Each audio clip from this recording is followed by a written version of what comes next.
Excellent. Thanks, Hayley. All right, how's everyone's post-lunch comas coming along? Is everyone tucked into the breath mints by now? And sugar coma in about 15 minutes?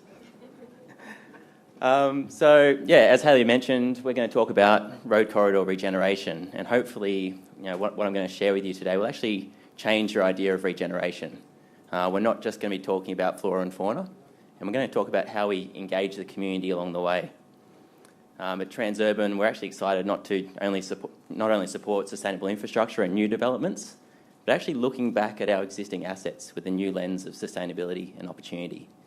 So a couple of you are probably familiar with this concept. When I explain what I do to my family and friends, I say I do sustainability stuff, technical term, for a large toll road company. And they all look at me and they're like, is that sustainable? And I sort of start to elaborate and deal with a few sideways glances. I'm going to share two projects with you. And ultimately, they're projects that my family and friends love to hear about.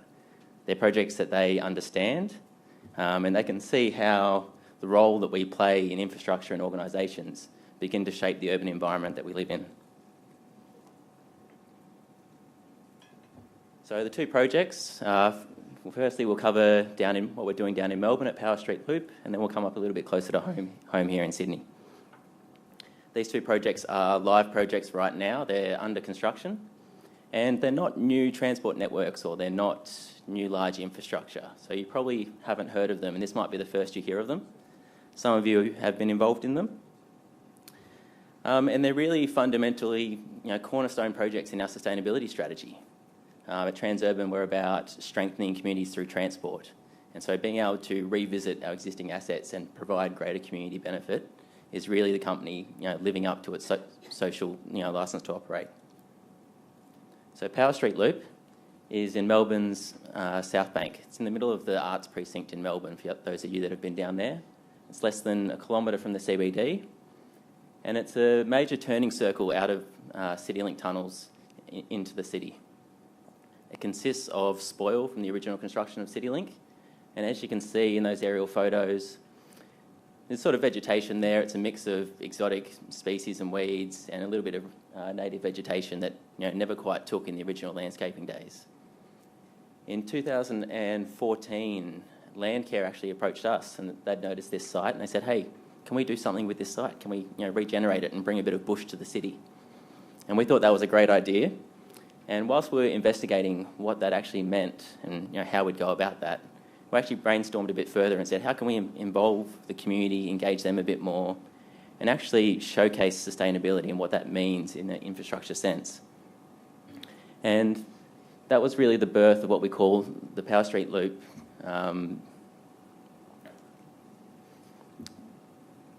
Ideas Competition, sorry. Power Street Loop Ideas Competition. And the winning design is what you see on the screen in front of you there, Habitat Filter. And we challenged creatives and the public to come up with ideas that would transform the site, that would promote environmentally, socially and economic sustainable development, that would rethink how we use urban environments. And the winning design basically exemplifies a sculpture and a bit of a regeneration of the site, but it also provides habitat for local fauna and flora, and it pairs with that regeneration of Indigenous native species that Landcare came up with. So selecting a winner out of the over 50 applicants that we had was just the beginning of this process. I've heard a side story, but our CEO would never admit it, when somebody actually walked up to him and said, so now that we've run this competition, are we actually going to build it? And so we went through a detailed design process where we looked at the materials that we were going to build it out of. Being a sustainability project, we had sustainability at mind. So we set out to dematerialise the project, look for where we could reuse materials, encourage recycled content, use local contractors. And the final, engineered diagram in front of you there, the colours represent, blue represents solar energy, so those pods are actually mounted with solar panels. The green represents the vegetation, and there's actually native vines and creepers that will actually interact with these sculptures and climb up them. And the orange panels represent habitat and the reuse of materials.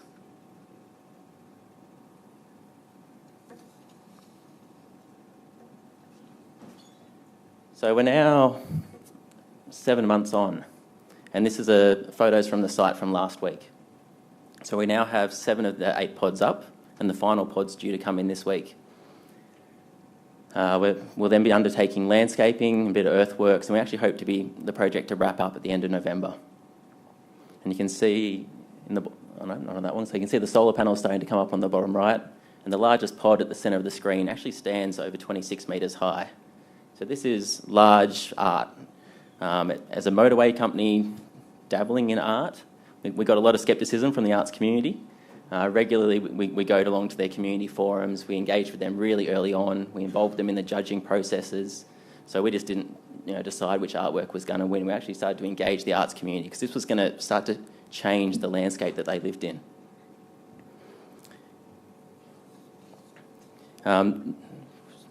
With the construction process, the other one that we wanted to achieve was not only building it out of sustainable materials, but actually engaging more of the community along the way. Yesterday, we just held our first community volunteer planting day. So Landcare took some of the students from the neighbouring Victorian College of the Arts secondary school, and they actually landscaped and planted out their own area immediately adjacent to this precinct, which they can now use as outdoor space for their school and for their lunchtimes. We'll also be taking the opportunity to engage our own staff in the project. We'll host 2 Transurban planting days next month, and actually start to educate some of our own staff about this project. They've been hearing all this stuff about that they can't actually get to.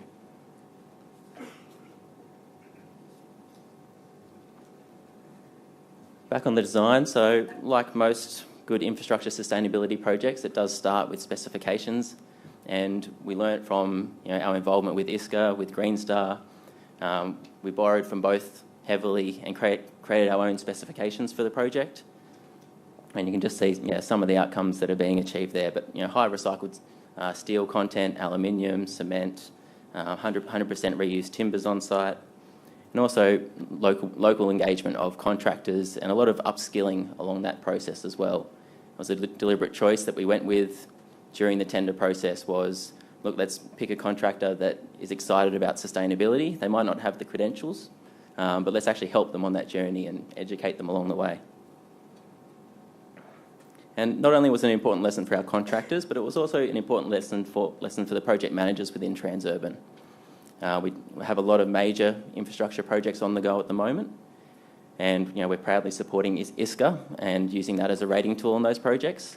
But for these projects, some of our junior project managers get to cut their teeth and actually explore what it means to use these materials and actually go out to market.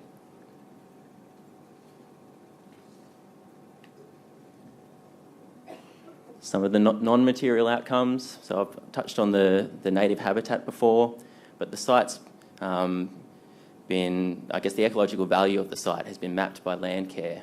There's a botanic gardens further to the west, and this site actually creates an important stepping stone in habitat and species to be able to merge through our urban environment.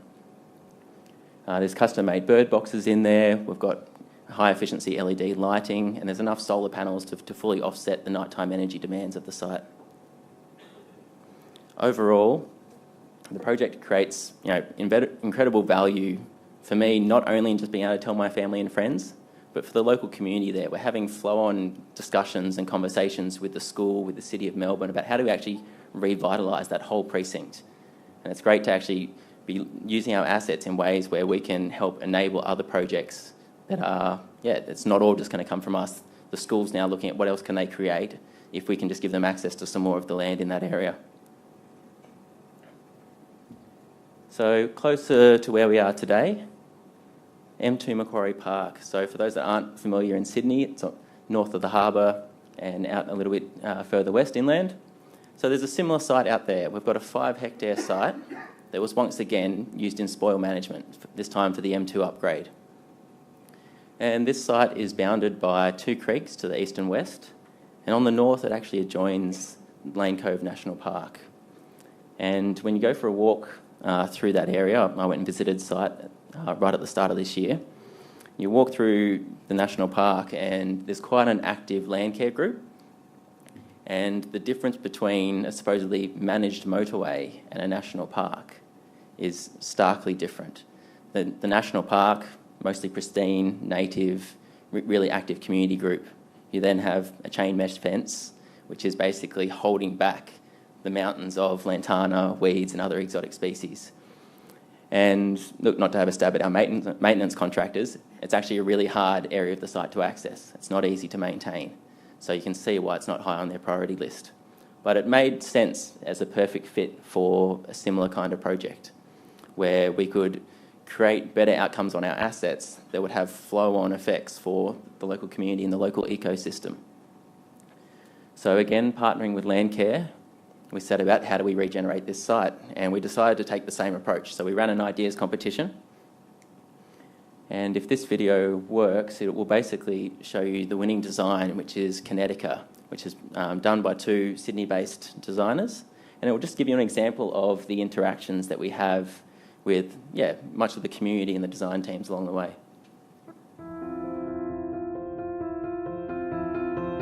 I'm a full-time graphic designer, but I practice painting and illustration on the side as well, full-time. And Sarah? I'm over at Trinity Grammar, visual arts assistant. I'm a teacher without all the boring bits. I get to do all the fun stuff.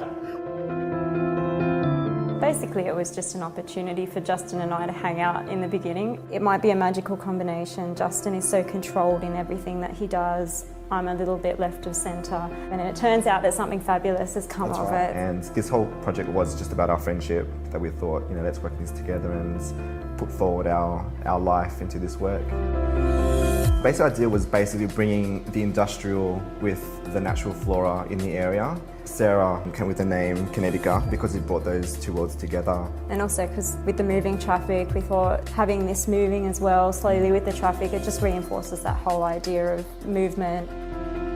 And we like our personalities, bring out the quirkiness in this work somehow. So for example, we have the little pods on the Banksias blinking. Seeing that come to life on the side of the road, I think would be quite magical. Be awesome to drive along the M2 and be able to point to it and go, oh, I contributed to that.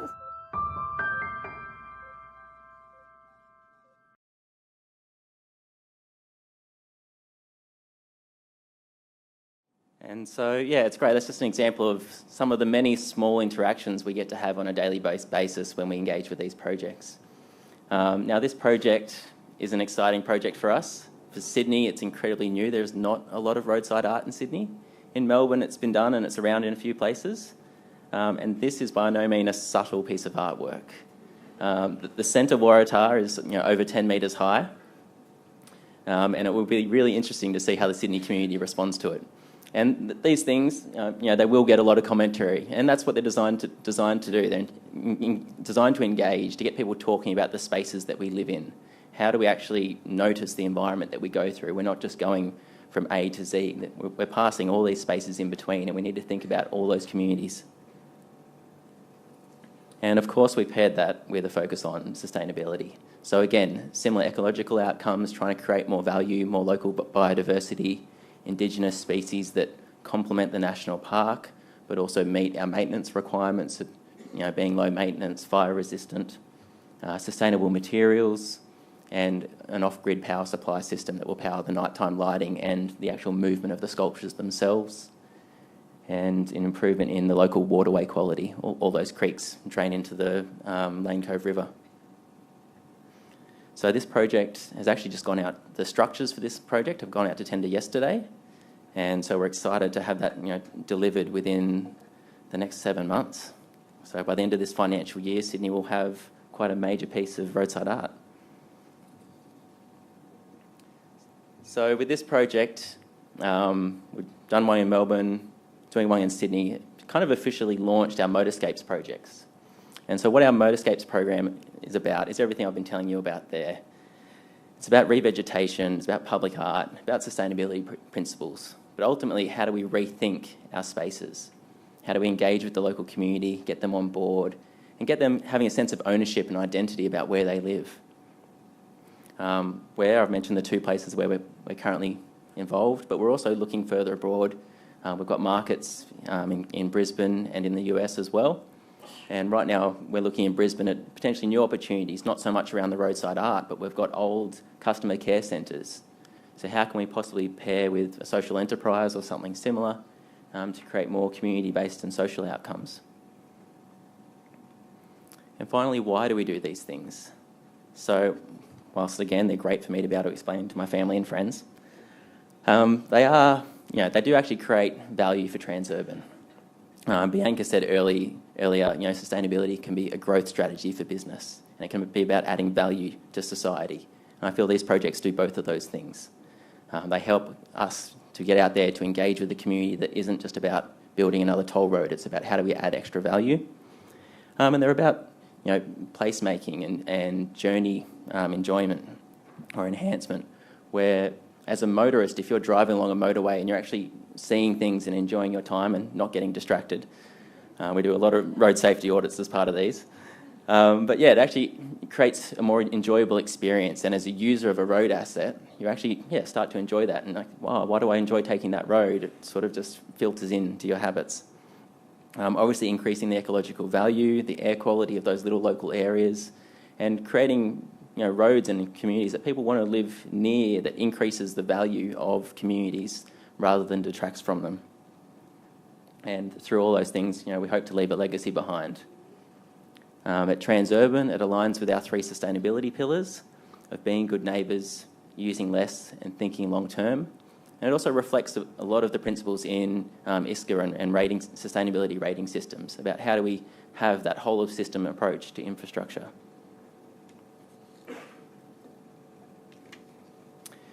And I'll probably just wrap up there.